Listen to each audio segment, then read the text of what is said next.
الحمد لله الرحمن الذي أكرمنا بشهر رمضان، شهر أنزل الله تعالى فيه القرآن هدى للناس وبينات من الهدى والفرقان. أشهد أن لا إله إلا الله له لا شريك له الملك الديان، وأشهد أن سيدنا محمدا عبده ورسوله نبي درجته فوق كل الأكوان.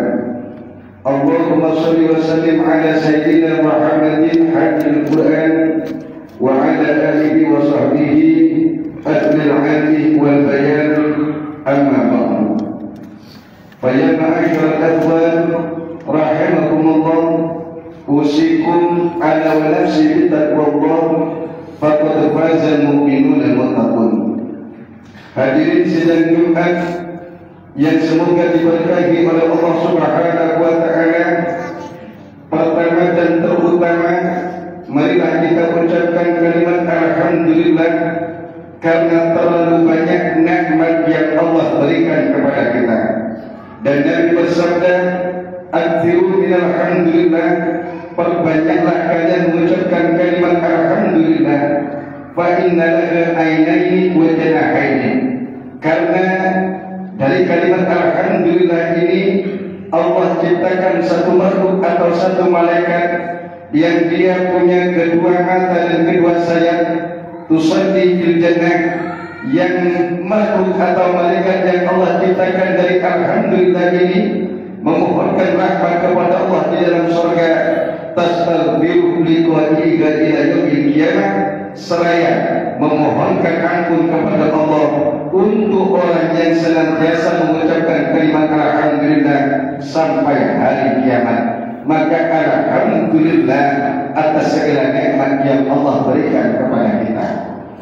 Salawat dan salam tidak henti-hentinya kita haturkan kepada baginda Rasul Muhammad sallallahu alaihi wasallam yang saya yakin kita duduk di masjid salat berjemaah pada Jumat ini, kita zikir, kita puasa Ramadan, tidak ada lain tujuan kita kecuali hanya ingin mendapatkan ridhonya Allah dan tentunya syafaat baginda Rasul Muhammad sallallahu alaihi wasallam, terutama bagi kita yang termasuk umat-umat yang banyak dosanya kepada Allah. Karena kata tadi, syafaati di akhir kabair min ummati, syafaatku kelak ada yang khusus untuk umat-umatku yang punya dosa-dosa besar.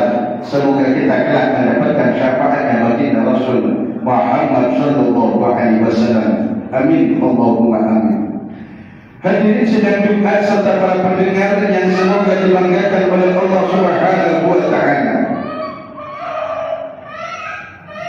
Allah Ta'ala memerintahkan kita untuk menjadi hamba-hamba yang bertakwa kepada Allah dalam rangka melaksanakan perintahnya dan menjauhi larangannya.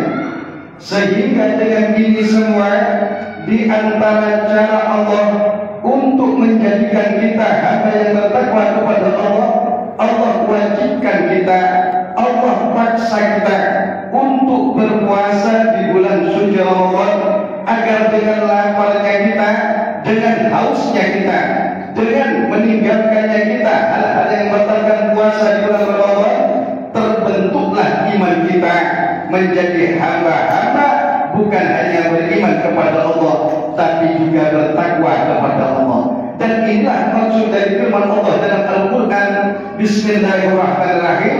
Ya ayyuhalladzina amanu, hei orang-orang beriman, kutiba alaikumus syiyamu, diwajibkan atas kalian berpuasa, kama kutiba alal ladzina min qablikum, sebagaimana diwajibkan atas orang-orang sebelum kalian. Maksudnya la'allakum tattaqun, agar kalian bertakwa kepada Allah Subhanahu wa Ta'ala. Dan ingat, sebagaimana kita saksikan bersama, bahwa Ramadan tidak bisa dipisahkan daripada Al-Quran, sebagaimana Al-Quran pula tak bisa pula dipisahkan daripada bulan Ramadan.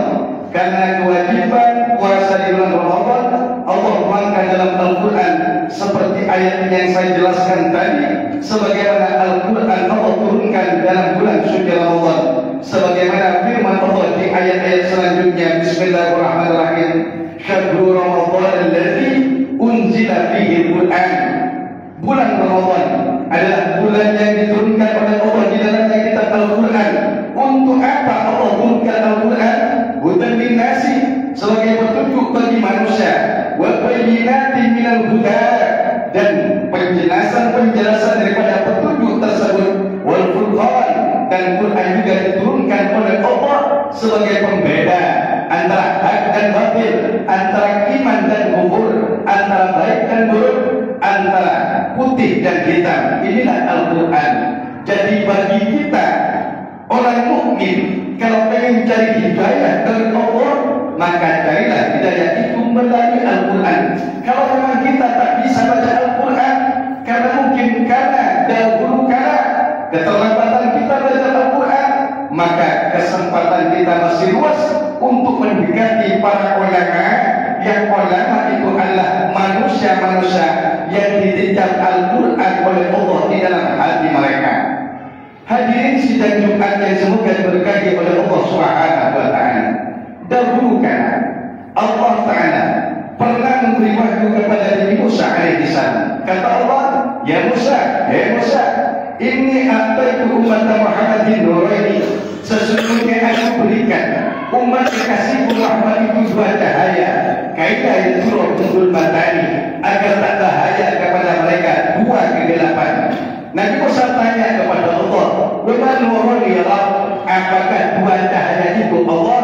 Kata Allah, "Nurul Quran, nurul Ramadan, wa nurul Quran." Pertama, cahaya Ramadan, yang kedua cahaya Al-Quran. Nabi Musa tanya lagi kepada Allah, "Wa madul matan ya Rabb?" Dan apakah dua kegelapan itu wahai Allah? Kata Allah Taala, "Dzulmatul qabri wa dzulmatu yaumil qiyamah." Gelapnya alam kubur dan gelapnya hari kiamat.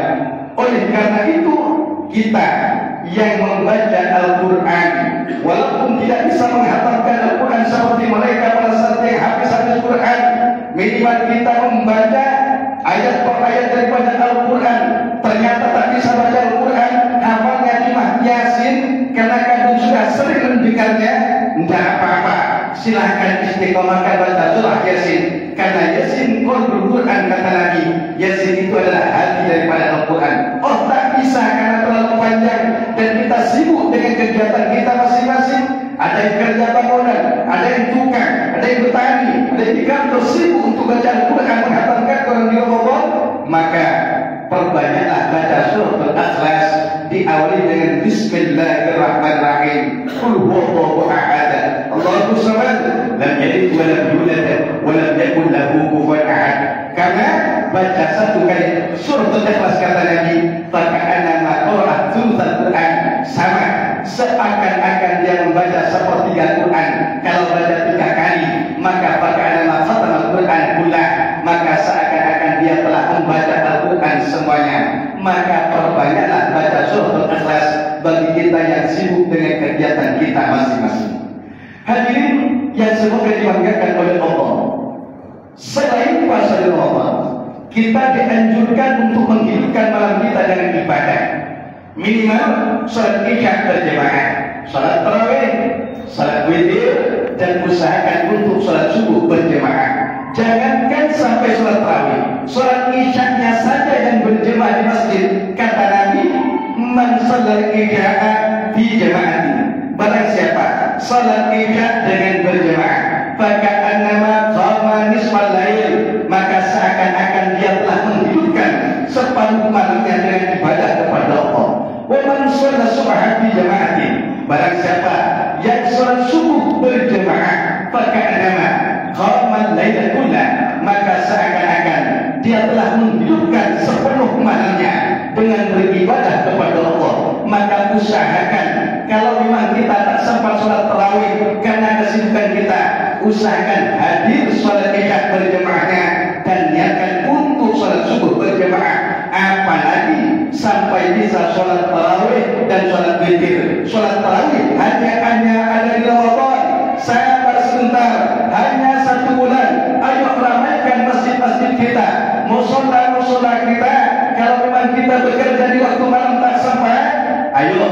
walaupun di rumah kita salat tarawih tersebut 2 rakaat kata ulama fikih paling sedikit, paling banyak 20 rakaat, terutama salat witirnya, karena salat witir adalah termasuk sunnah muakkadah yang tak pernah ditinggalkan oleh kanjeng Rasul Muhammad sallallahu alaihi wasallam. Dan ada sebuah hadis ini pernah disampaikan oleh Sayyidina Ali kepada Sayyidina Umar bin Khattab radhiyallahu anhu, yang Sayyidina Ali mendengarkan dari baginda Rasul Muhammad sallallahu alaihi wasallam. Dan hadis ini dikutip oleh Syahrul As-Samarqandi dalam kitab sebuah kitabnya Tabibul Ghafilin. Kata Nabi, inna lillahi haulal arshi mawdi'an, sesungguhnya di sekitar arasy singgasana kekuasaan Allah di atas langit yang ketujuh, Allah mempunyai menciptakan sebuah tempat yusama hadiratul kursi, yang diberi nama hadiratul kursi, wa min nur, tempat tersebut diciptakan dari cahaya. Fiha malaikatun, di tempat itu penuh dengan malaikat, la yusi'adatul illallahu, yang tak mampu untuk menghitung saking banyaknya malaikat ini kecuali Allah saja. Ya'budun Allah azza wa jalla, mereka para malaikat beribadah kepada Allah. La yakuruna sa'atan, sedetik pun tak pernah istirahat ibadah kepada Allah. Uniknya, faidahkana layali Ramadan, apabila malam-malam Ramadan telah tiba, istadana rabbuhum ayanzilu ilal ardi, mereka para malaikat yang ada di hadratul kursi ini minta izin kepada Allah untuk turun ke bumi, fayusalluna ma'a bani Adam, untuk salat isya berjamaah, untuk salat malam berjamaah dengan anak cucu Adam yang kita umatnya Nabi Muhammad sallallahu alaihi wasallam diizini oleh Allah. Fayanziluna kullalatil ardh, setiap malam di malam-malam Ramadan malaikat ini turun ke bumi salat dengan kita. Dan ini fakullu man masahu, barang siapa yang ketika salat isya berjamaah, salat witir, salat tarawih, dia menyentuh salah satu malaikat yang hadir di masjid-masjid, di musala-musala, al-masuhu, atau malaikat ini menyentuh orang yang sedang salat berjamaah tersebut, sa'adatan la yastabadaha, maka dia akan diberikan kebahagiaan keselamatan oleh Allah yang setelahnya tidak akan celaka selama-lamanya. Maka inilah di antara cara kita untuk mendapatkan ridhonya Allah, rahmatnya Allah, surganya Allah, keselamatan dari api nerakanya Allah. Apalagi bagi kita yang semangat untuk mencari Lailatul Qadar, hadirlah setiap malam di masjid-masjid, hidupkanlah setiap malam, insya Allah di situ salah satu Ramadan itu ada Lailatul Qadar. Semoga puasa kita diterima oleh Allah, ibadah kita diterima oleh Allah, ibadah-ibadah yang telah kita lalui, dan semoga kita diberi pertolongan oleh Allah untuk menjalankan ibadah puasa Ramadan dan ibadah-ibadah yang lain setelah Ramadan ini. Dan semoga amal ibadah kita diterima oleh Allah, menjadi hamba-hamba yang diakhirkan oleh Allah dengan mati husnul khatimah, husnul khatimah, husnul khatimah. Amin Allahumma amin. Barakallahu li wa lakum fil Qur'anil azim wa nafa'ana wa iyyakum bima fihi min at-tilawati wa dzikril hakim. Innahu ta'ala jawadun karim rahmanur rahim wa qul rabbi ighfir warham wa anta khairur rahimin.